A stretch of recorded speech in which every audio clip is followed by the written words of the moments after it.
Made in America, I think that we lost a lot of the Made in America. There's a guy, Andy Groves, he's the CEO of Intel.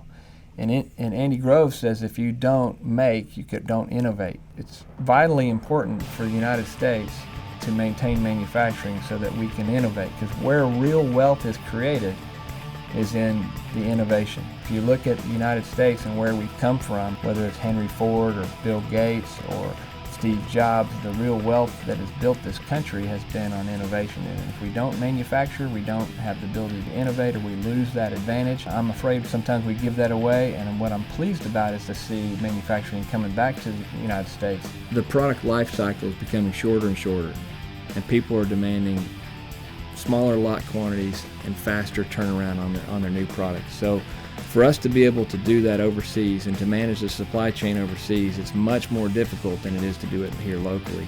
Locally, we can do things faster, we can maintain the intellectual property, and we can get products to market much faster if we can manage those locally than if we were to go overseas. Not to mention having the air freight, the cost of air freight, the cost of time that is involved in shipping things across the ocean. The stuff that's done here is high value manufacturing.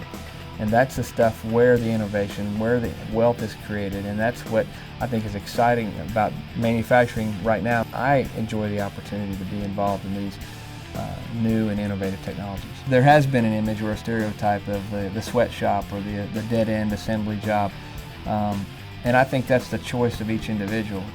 But my job is to give them the opportunity that if they think, if they ask questions, if they learn, is to provide them opportunities to grow in their skills and their abilities. One of the things that I like about manufacturing is it brings together all types of people. There's a spot for everybody. If you've got a creative bent and you're a designer, well then you can be involved in product design.